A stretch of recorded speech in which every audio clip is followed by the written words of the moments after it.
자원외교 국정조사특별위원회가 청문회도 열지 못한 채 끝나게 됐습니다. 야당과 시민사회단체는 특조위 기간 연장을 촉구하고 있습니다. 세월호 참사에 대한 진상규명도 난항을 겪고 있습니다. 정부의 일방적인 시행령안 발표에 대한 세월호 유가족과 세월호 특별조사위원회의 반대가 거세지고 있습니다. 잠시 후 상세히 전해드립니다. 3월 31일 화요일 뉴스K 잠시 후 시작합니다. 대한민국 돌아보면 우리들의 마음을 국민이 주인인 방송 국민TV 보이는 라디오가 탄생했습니다. 평일 저녁 시간대를 책임질 다양한 시사 프로그램, 정의로운 변호사들의 법조 뒷담화, 이런 변이 있나? 대한민국을 위협하는 가짜 안보를 해부한다. 김종대, 정욱식의 진짜 안보. 화제의 주인공을 만나 한국 정치를 해부한다. 이용마의 한국 정치. 뉴스와 토크를 아우르는 무개념 토크쇼. 김채구의 맛있는 수다. 역사 왜곡 문제를 파헤치는 진실 프로젝트. 100년 전쟁. 음악을 통한 정면 승부. 신개념 뮤직 토크 DD쇼. 시청자의 눈과 귀를 사로잡는 강제 소환 방송. 고퀄리티 보이는 라디오가 여러분을 찾아갑니다. 4월 6일 오후 6시 본방사수. 국민들 모두 보라. 하하.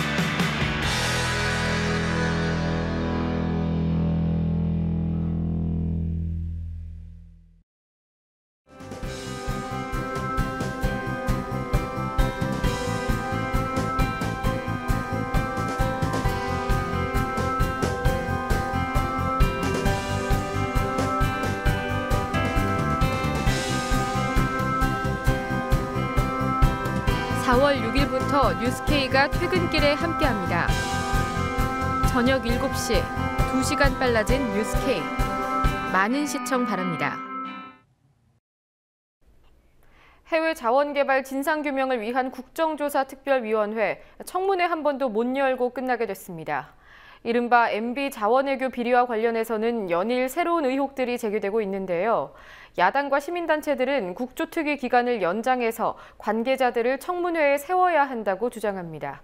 권현주 기자와 이 소식 살펴보겠습니다. 안녕하십니까? 네, 국회 국정조사특별위원회가 청문회 열지 못한 채 활동을 마무리하게 됐군요. 네, 당초 자원외교 국조특위는 오늘과 내일, 다음 달 3일과 7일 총 4차례 청문회를 열기로 합의했습니다. 청문회 증인을 부르기 위해선 청문회 개최 일주일 전까지 여야가 합의해야 하기 때문에 오늘 청문회는 물론 다음 달 7일 청문회까지 모두 열리지 못하게 됐습니다. 국조특위는 오늘 4월 7일 활동이 종료되는데요. 결국 100일의 활동 기간 동안 단 한 차례의 청문회도 열지 못하게 돼 용두삼이라는 비판을 피할 수 없을 것으로 보입니다. 네, 국조특위가 4월 7일에 활동이 종료되죠. 여야 협상은 전혀 진전이 없는 상태입니까? 네, 국조특위 내에서 논의가 한 발짝도 나아가지 못하자 여야 원내 지도부 차원으로 논의가 넘어가기도 했습니다. 여야 원내대표가 어제 주례회동에서 증인과 관련해 이야기를 나눴지만 별다른 소득은 없었습니다. 국조특위 노영민 위원장이 오늘 여야 간사와 계속해서 논의하고 있다고 밝혔는데요. 별다른 합의점은 나오지 않고 있습니다. 네, 국조특위 활동 기간을 연장하자 이런 주장도 있더군요. 네, 여야는 지난해 12월 29일 본회의에서 자원외교 국조특위의 활동 기간을 100일로 정하되 여야 합의에 의해 최대 25일 활동을 연장할 수 있다고 의결했습니다. 즉 국조특위가 최장 125일간의 활동을 할 수 있는 근거를 마련한 겁니다. 이 때문에 야당은 국조특위의 활동 기간을 연장해 청문회를 실시해야 한다고 요구하고 있습니다. 국조특위 소속 새정치민주연합 의원들이 오후 기자회견을 열고 활동 기간을 연장하고 이명박 전 대통령을 포함한 핵심 증인 5명의 출석을 재차 요구했습니다. 새누리당은 즉시 국정조사 기간 연장과 핵심 증인 5인방에 대한 증인 채택에 응하십시오. 이명박 전 대통령을 비롯한 5인방 역시 떳떳하다면 새누리당 뒤에 숨지 말고 청문회에 나와 입장을 밝혀주십시오. 네, 시민단체들도 MB 자원외교 5인방의 청문회 증인을 채택해야 된다 이렇게 요구하고 있더군요. 네, 오늘 오전 참여연대, 민변, 전국공무원노조, MB 자원외교 진상규명 국민모임 등 8개의 시민단체가 새누리당 당사 앞에서 청문회 증인 채택을 촉구하는 기자회견을 열었습니다. 이들은 새누리당이 고의적으로 국정조사를 방해하고 청문회를 무산시켰다고 비판했습니다. 또 이명박 전 대통령과 이상득 전 의원 등 MB 자원외교 관계자들의 청문회 출석을 재차 요구했습니다. 시민사회단체들은 이번 국정조사특위 활동 시한이 연장되어야 함을 강조하며 새누리당이 이에 적극 협조할 것을 강력하게 촉구합니다.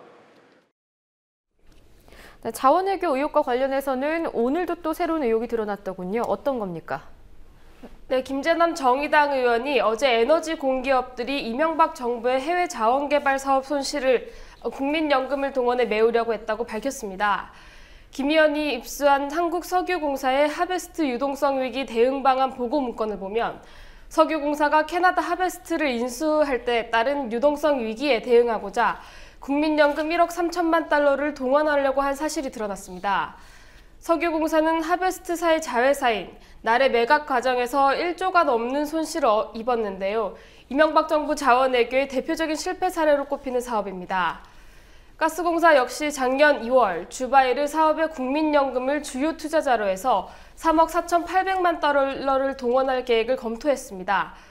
두 사례 모두 검토 중인 사안이긴 하지만 실제 거래가 이뤄지진 않았는데요. 그러나 김 의원은 국민연금은 국민의 노후 보장을 위한 자금으로 안정성이 최우선이기 때문에 위험이 큰 해외 자원 개발에 투자할 때는 국민의 공감대가 필요하다고 강조했습니다. 이 같은 사실이 드러나자 야당은 부실 자원외교에 세금을 동원하는 것에 대해 이명박 전 대통령과 당사자들이 국회로 나와 진상을 밝혀야 한다고 압박하고 있습니다. 네, 박근혜 대통령이나 이완구 총리 같은 경우에는 자원외교 비리 수사에 계속 의지를 강조하고 있더군요. 네, 박근혜 대통령은 오늘 국무회의에서 이명박 정권의 해외 자원외교 비리 의혹 등을 겨냥해 우리 정부에서는 그런 것을 결코 용서하지 않겠다고 강조했습니다. 이완구 총리도 어제 지난 27일 자신의 측근과의 회동에서 수십조 원의 국가 예산이 들어간 만큼 당연히 시시비비나 내용을 살펴봐야 한다고 자원외교 비리 수사의 당위성을 설명한 것으로 알려졌습니다. 그러면서 이 총리는 MB 정부를 겨냥한 것이 아니냐는 추측에 대해서 정치적 의도가 있다고 생각해선 안 된다고 선을 그었습니다. 정부와 검찰이 연일 자원외교 비리 수사를 강조하는 데 비해 국회의 국조특위 활동이 미진하다는 비판이 나오고 있는데요. 야당은 정부가 청문회를 둘러싼 여당의 정치 공세에 암묵적으로 동의한다면 부정부패 척결은 공연불에 그치는 것이라고 지적하면서 정부와 여당을 탓했습니다. 박근혜 정권도 새누리당의 이러한 정치 공세를 암묵적으로 동의하며 이는 결국 MB 정권의 공범임을 자인하는 것이며 이완구 총리가 발표한 부정부패 척결 또한 공연불임을 스스로 인정하는 것으로 국민들의 심판을 면치 못할 것입니다. 결국 네, 권현주 기자 수고하셨습니다.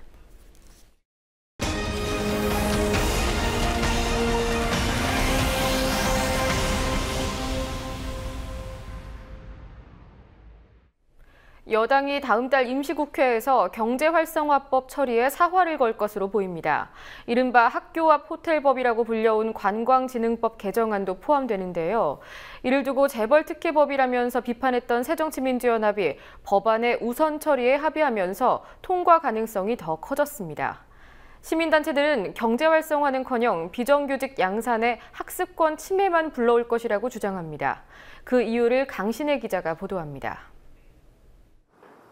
경복궁역, 송현동 대한항공 부지, 대한항공이 대규모 관광호텔을 짓기 위해 수년간 공을 들여왔습니다.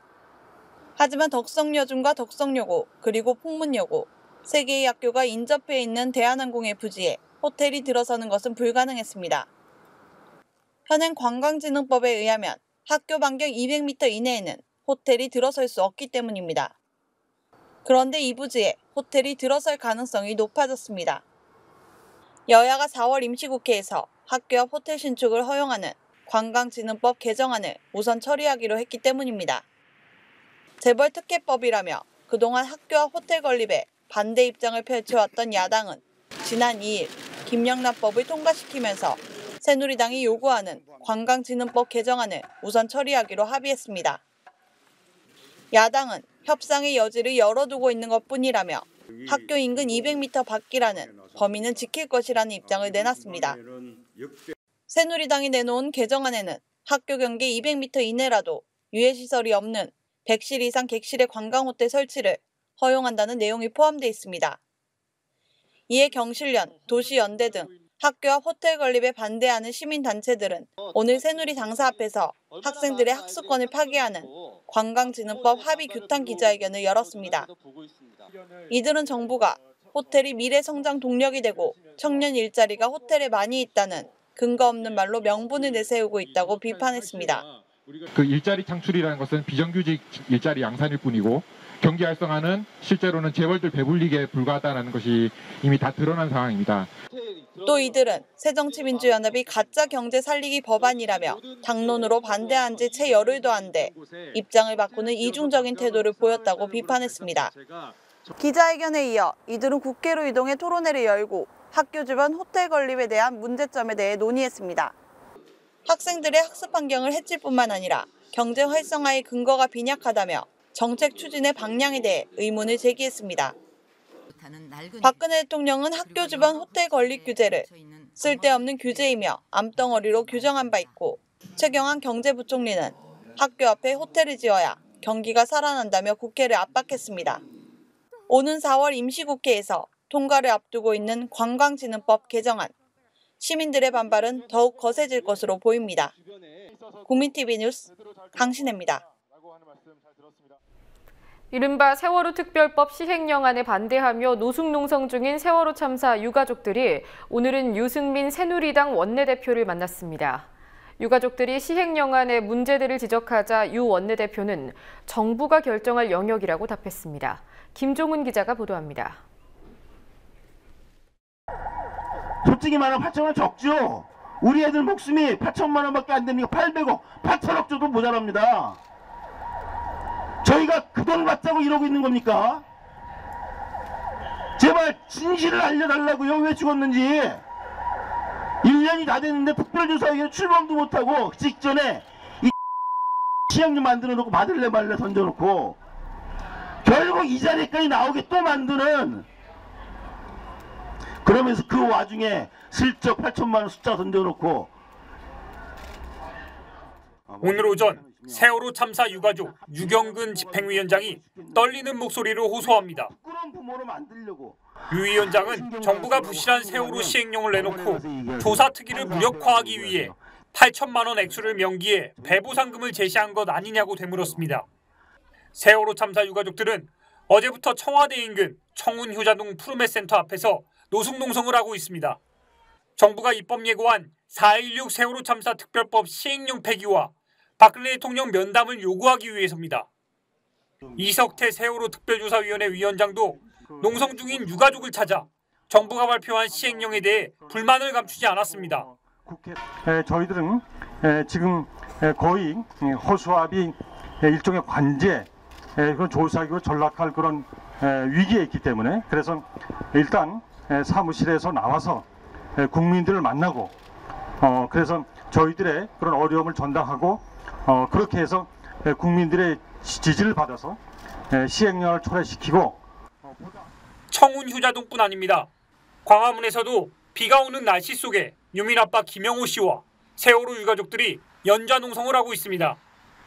일주기가 보름 남았네요. 변한 건 아무것도 없네요. 1년 전이나 사고 첫날부터 노숙하면서 잠자는 거나 지금 1년 다 된 지금 현 시점에 잠자는 거나 변한 건 아무것도 없어요. 거짓말만 그럴 뿐이네. 거짓말만 그랬을 뿐이고 또다시 이렇게 비가 오나 눈이 오나 또 길바닥에 나앉아 있습니다. 그러나 정부가 지난 27일 발표한 시행령안이 바뀔 가능성은 크지 않아 보입니다. 오늘 세월호 가족 대책위가 유승민 새누리당 원내대표를 만났지만 대화는 겉돌았습니다. 유 원내대표는 세월호 참사 1주기가 다가오면서 뭘 할 수 있는지 고민하고 있다고 말했지만 이어진 비공개 회의에서 시행령은 정부 결정 영역이지만 오늘 얘기를 들어보고 정부에 건의할 게 있으면 말씀을 드리겠다고 했습니다. 사실상 유가족들이 요구하는 정부 시행령안 철회 요구에 협조할 수 없다는 입장을 분명히 했습니다. 그렇다면 세월호 유가족들이 지난해 여름 단식 농성까지 해가며 얻어낸 세월호 특별법을 왜 거부할까? 오늘 오후 광화문 세월호 광장에서 긴급하게 열린 세월호 특별법 정부 시행령의 문제점 토론회에서 민변의 박주민 변호사는 이번 시행령은 조사 특위를 거수기 역할로 만든다고 규정했습니다. 조사를 하려고 하는 그 대상이 되는 존재들로부터 독립성을 지켜야 된다는 것입니다. 두 번째는 위원들이 자유롭게 논의하고 결정할 수 있고, 그 다음에 그렇게 결정된 사항들에 대해서는 원활히 집행이 돼야 된다고 생각을 합니다. 그런데 이번에 나왔던 입법 예고된 시행령은 전혀 그렇지 못합니다. 실제로 정부가 내놓은 안을 보면 특별조사위원회는 세월호 참사의 원인이나 정부의 구조군안 작업의 적정성에 대해 조사하는 것이 아니라 정부 조사 결과에 대해 검증하는 것을 업무로 삼고 있습니다. 특히 주무를 담당할 사무처 기획조정실과 진상규명국에 특위조사 대상인 해수부와 국민안전처 파견 공무원이 오게 됩니다. 또 120명에서 90명으로 대폭 축소된 조직 규모뿐 아니라 진상규명과 직접 연결되는 정부조사 결과 분석도 파견 공무원이 담당합니다. 세월호 희생자 김유민 양의 아버지 유민 아빠 김영호 씨는 시행령이 철회될 때까지 농성장을 지키겠다고 다짐했습니다. 확실하게 법안이 철회되고 법안 통과될 때까지는 안 움직일 겁니다. 이제는 더 이상 안 속을 겁니다. 두 번 다시 속지 않을 거고 아무리 힘들더라도 죽을 때까지 고수하고 갈 겁니다. 마지막이니까 더 이상 물러설 곳이 없습니다. 갈 것도 없죠. 세월호 유가족들과 국민대책위는 정부 시행령 폐지와 세월호 인양을 촉구하며 이번 주말 안산합동분향소에서 광화문 광장까지 도보행진을 진행할 예정입니다. 국민TV 뉴스 김종훈입니다. 세월호 특별조사위원회 역시 세월호 특별법 시행령안 반대 의사를 굽히지 않고 있습니다. 이석태 특조위 위원장은 오늘 시민사회 원로들과 만났는데요. 정부가 일방적으로 발표한 시행령안 폐지를 위해서 도움을 요청하기 위한 자리였습니다. 김현주 PD가 현장을 다녀왔습니다.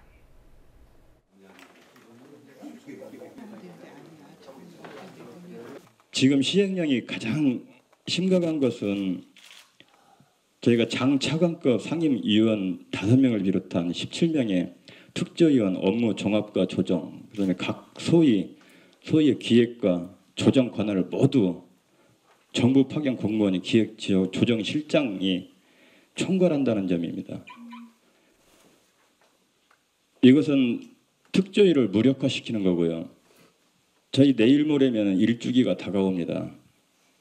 그러나 지금 어제부터 기자회견하고 이 시행령 때문에 광화문에 다시 나왔습니다. 이렇게 시행령이 말도 안 되는 시행령을 내놨는데 저희가 1주년 추모하면 뭐합니까? 우리 아이들이 어떻게 죽었는지 풀어주지도 못하는 이 부모가 추모를 해서 되겠습니까? 추모하고 싶지도 않고요. 이 시행령을 즉각 처리해 줄 때까지 끝까지 싸우고 싶습니다. 저는 모르겠어요. 기가 막히죠. 제가 좀 건방진지는 모르지만은 박 대통령이 세월호 참사 며칠간을 얼굴도 안 보이고 가만히 있다가 나와서 눈물을 흘리기에 저렇게 눈물을 연습하고 나왔구나. 내가 그렇게 생각을 했어요. 개인적으로 그렇게 생각했습니다. 그런데 그게 맞아요. 이런 걸 보고서 내가 이 대한민국에서 세금 내고 사는 것이 옳은 것이냐 이런 생각까지 하게 되고, 이게 지금 민주공화국이냐. 헌법을 보면은 잘 만들어져 있습니다. 기본권을 제일 앞에 내리, 민주공화국 다음에 계속 기본권이 나와요. 이 헌법 참 잘 만들어 놓고서 쓰기는 아마 세월호의 규칙 가지고 헌법 무너뜨릴 거예요. 두고 보십시오. 헌법 무너집니다. 박재승 위원장님.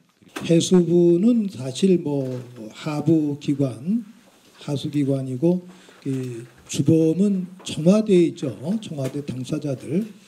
정말 지난해 기자회견 때 또는 가족들을 만나면서 국민들에게 약속했던 그 말들, 또 흘렸던 그 눈물의 진정성을 보여줘야 되는데 그 모든 것이 거짓이라는 것을 확인하고 너무 아픈데 저희들뿐 아니라 가족들과 함께 우리 국민 모두 이러한 정권 담당자들을 꾸짖고 교정해야 되겠다. 그래서 특별히 이제 우리 위원장님과 또 조사위 함께하신 모든 분들께 힘을 보태드려야 되겠다. 한 가지만 봐도 이 사건은 시민이 중심이 돼서 조사해야 마땅합니다. 해수부를 비롯한 공무원들이 기획하고 조사한다는 것은 마치 피의자가 자기 사건을 조사하려는 그런 태도와 다를 바 없습니다. 1948년에 반민특위가 만들어져서 친일 세력을 조사할 때 그때 어떤 형태가 나왔는지 우리는 잘 알고 있습니다. 그 당시에 조사받아야 당사자들이 권력을 쥐고 있었기 때문에 그 사람들이 난동을 부리고 해서 결국은 반민특위가 그 역할을 하지 못한 것을 우리는 역사적으로 봐왔습니다. 저는 우선 이 특위 자체가 수사권과 기소권이 없는 것을 보면서 이거 호랑이로 말하면 눈알이 없다.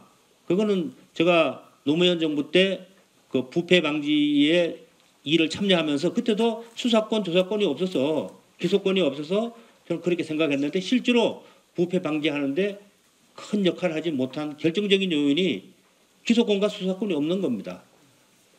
그런데 시행령에서 지금 나온 내용을 보면은 저는 반민특위에서 하는 그 행태하고 똑같다고 생각합니다. 저는 이제 개인적으로 솔직히 말씀드리자면 다른 여러 위원들이 다 동의한다 하더라도 저는 개인적으로 위원장으로서 저는 이 안을 받을 수가 없습니다.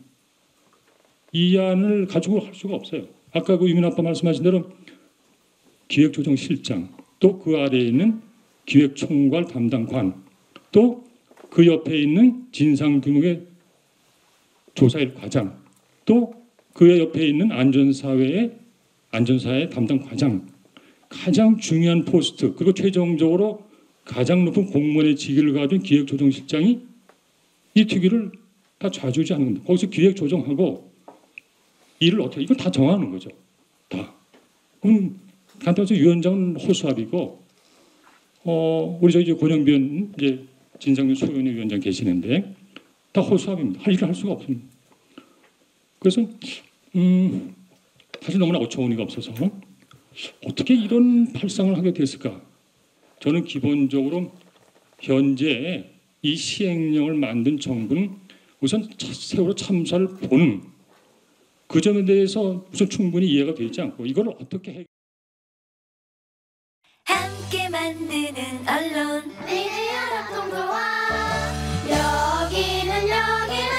여기는 국민 TV 함께 만드는 언론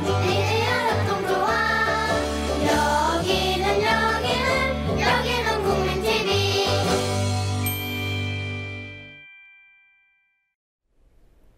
출래불사춘, 봄의 첫 달이라 할 수 있는 3월 한 달이 꼭 그랬습니다. 새학기를 맞은 경남 지역 학생들은 무상급식 혜택을 못 받는 차별을 당하게 됐고 세월호 참사 유가족들은 일주기가 다가올 때까지 진상규명에 가까워지지 못했습니다. 이에 대한 여론은 어땠을까요? 오늘 뉴스 리뷰 시간에는 지난 한 달간 이슈에 대한 여론조사 결과들을 살펴보겠습니다. 조아라 기자 나와 있습니다. 안녕하십니까? 네, 경남도가 무상급식 폐지하는 대신에 서민 자녀에만 국한된 교육 사업을 추진한다는 것 뉴스K도 보도를 해왔는데요. 반대 여론이 높아져 왔는데 이런 추세가 계속되고 있습니까? 네, 어제 뉴스K 보도를 보셨다시피 해당 지역 학부모들은 무상급식 중단에 강하게 반발하고 있습니다. 그 여론조사 결과도 크게 다르지 않았습니다. 응답자의 54.7%가 홍 지사의 무상급식 중단 조치에 반대하는 것으로 나타났습니다. 찬성 입장은 36%로 무상급식 중단에 반대한다는 응답이 찬성 응답보다 18.8%포인트 더 높게 나타났습니다. 예, 방금 본 게 전국 국민을 대상으로 한 건가요? 네, 그렇습니다. 그렇다면 경남 지역은 어떻습니까? 네, 여당 지지 성향이 높은 지역인데도 무상급식이 중단된 지역이라 그런지 반대 결과가 더 높아 눈길을 끌었습니다. 경남을 포함해 부산과 울산의 여론조사 결과 보시겠습니다. 무상급식 중단 반대가 59.8%, 찬성이 32.4%로 무상급식 중단 반대가 27.4%포인트 더 높았습니다. 세월호 선체 인양과 관련된 여론조사도 있죠? 네, 세월호 선체 인양 문제와 관련한 다음 두 가지 견해 중 어떤 견해에 더 공감하느냐는 질문이었고요. 62.1%는 진상규명과 역사적 교훈을 삼기 위해 비용이 들더라도 인양해야 한다고 답했습니다. 많은 비용이 들고 진상규명에 별 도움이 안 되므로 인양하지 말아야 한다는 응답은 24.7%였습니다. 선체 인양 찬성 의견이 37.4%포인트 높았습니다. 예, 세월호 참사 일주기 전에 인양이 이뤄질지도 참 알 수가 없겠습니다. 예, 이번에는 박근혜 대통령 직무수행 평가 그리고 정당 지지도에 대한 여론조사 결과도 볼까요? 네, 박근혜 대통령은 연말정산 증세 논란 등으로 지난 1월 말 직무수행 긍정평가가 26%까지 떨어졌었는데요. 3개월 만에 30%대로 올라왔습니다. 2월 말 대비 6.2%포인트 오른 34.2%를 기록했고요. 부정평가는 8%포인트 하락한 54.6%를 기록했습니다. 부정평가가 긍정평가보다 20.4%포인트 더 높게 나왔습니다. 요약하면 부정평가가 긍정평가보다 많긴 하지만 박 대통령 지지도가 소폭 회복되는 중이라고 하겠습니다. 새누리당과 새정치민주연합 정당 지지도를 보면요. 2월 말 대비 새누리당은 0.3%포인트 오른 34.9%, 새정치민주연합은 2.3%포인트 오른 27.8%를 기록했습니다. 네, 정치권에서는 4월 재보궐선거가 내년 총선의 전초전이다, 파일럿 선거다 이런 말이 나오면서 내년 총선에 대한 것도 어느 정도 좀 화제가 되고 있는데요. 내년 총선의 이슈 공감도 여론조사라는 게 이루어졌더군요. 네, 여론조사 결과를 보면 다음 총선에서 국정 안정론과 정권 심판론이 팽팽한 접전을 펼칠 것으로 나타났습니다.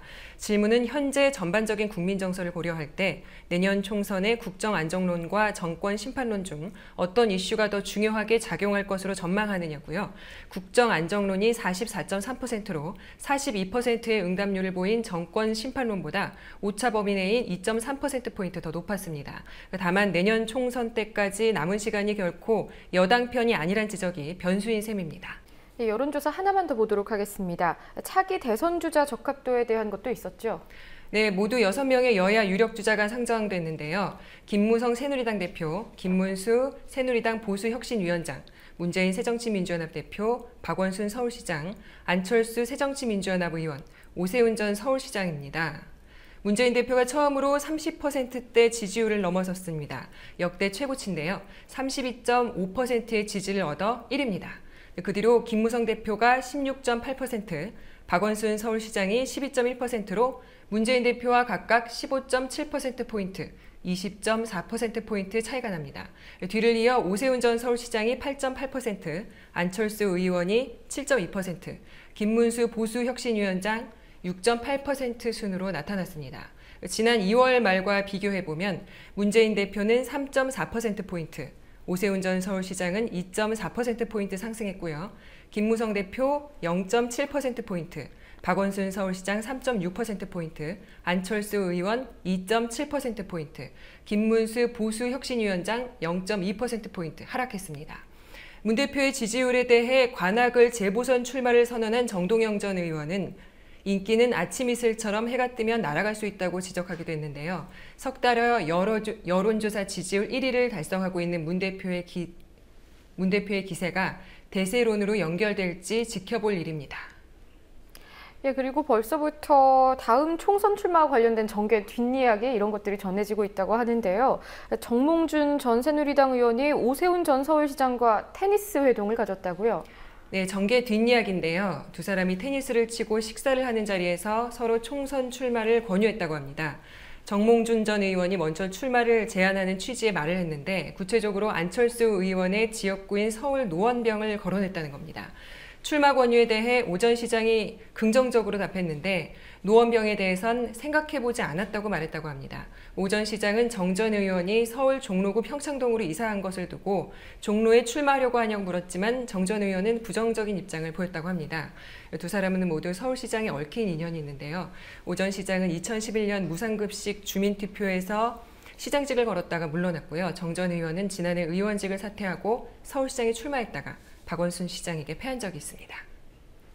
예, 오 전 시장의 경우에는 다가오는 그 재보궐선거에 출마한 여당 후보 지원 유세에 나섰다고 하더군요. 네, 오 전 시장은 2011년 서울시장직 사퇴 이후 정치적 활동을 자제해왔는데요. 최근에는 서울 관악을에 출마한 새누리당 오신환 후보 지원 유세에 나서고 있습니다. 오 전 시장이 서울시장을 할 당시 오신환 후보가 서울시 의원을 하면서 서로 알게 됐는데요. 국민 모임의 정동영 전 의원이 서울 관악을 보궐선거 출마를 선언하면서 관악을 판세가 요동칠 전망을 보이고 있습니다. 오 전 시장이 가장 뜨거운 접전지인 관악을에 나타나면서 자연스럽게 이목을 끌고 있는데요.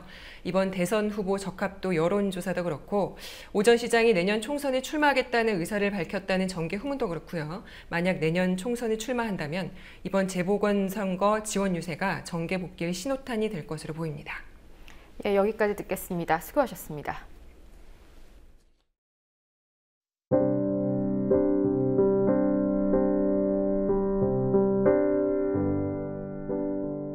하늘에서는 봄비 내리고 땅에서는 초록이 마중을 나오듯 새 잎을 내밉니다. 그러는 날 봄빛 속에 손님들이 다녀가셨습니다.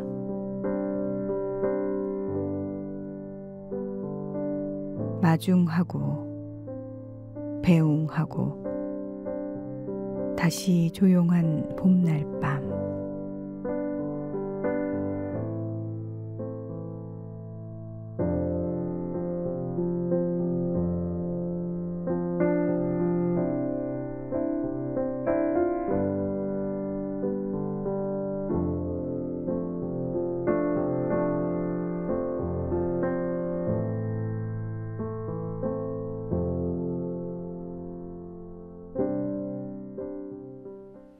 (3월 31일) 화요일 뉴스K 마치겠습니다. 시청해주셔서 고맙습니다.